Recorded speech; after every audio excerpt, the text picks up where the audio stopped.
Hello, my name is Amber Marie Sapinoso, and today I'll be going over a speech. The purpose of the speech is to inform you a little bit about a book called A Child Called It.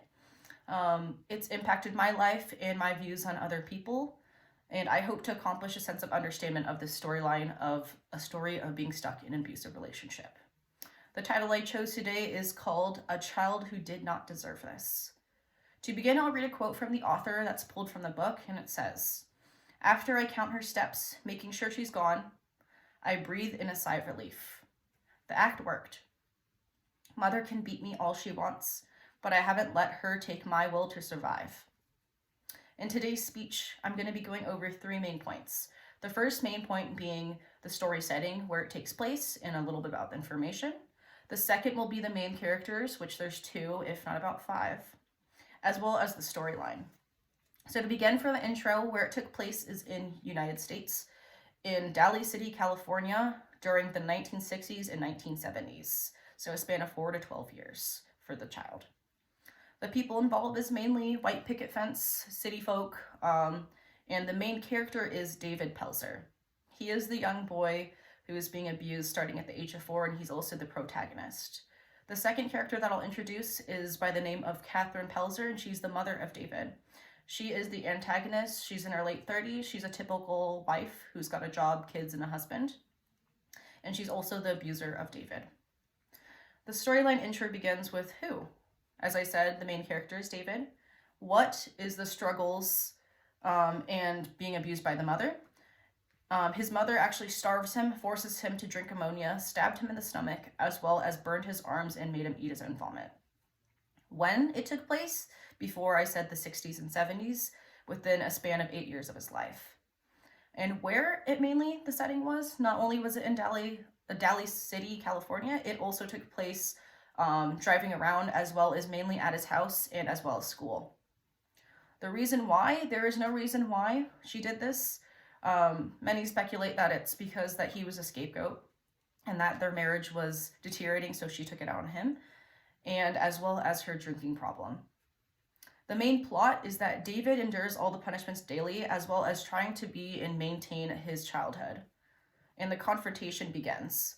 People notice the abuse, but David makes up stories and he doesn't get punished in order to avoid the authority. If he does get any authority involved, it becomes more of a greater abuse. As for the subplot is due to authorities and school staff questioning her and questioning him, he gets punished more and more, and people begin to take it more seriously.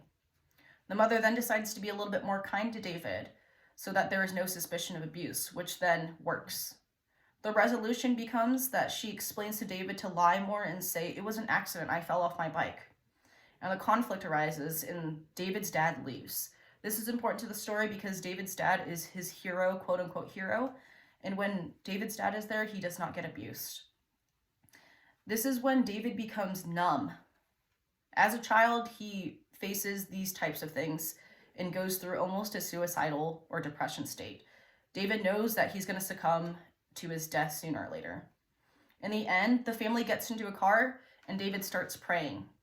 It then fast forwards to his adult life where he's standing on the edge of a cliff with his son. This represents that he made it out of the grasp of his mother's rage. Although in the second book, it is said that he is rescued by the CPS and placed into foster care, luckily. Some of the things that I enjoyed in this book is that, one, it made me cherish my life a little bit more and made me have a better meaning on what it is to live. Number two is that the narrator had a great explanation as far as the graphical, the descriptions of events that happened to him when he was getting abused. The things that I didn't like about this book is that it was too short of a book. Although they have, different chapters or different books and series like Harry Potter, I wanted it to be a little bit longer in the first book. I also did not like the ending since it was such a huge cliffhanger, although it made me and enticed me to buy the next book. In conclusion, today's speech, we went over the story setting, which was in California, the main characters being David and his mother, and lastly, the storyline, which is the struggle of the author's escape from his abusive mother.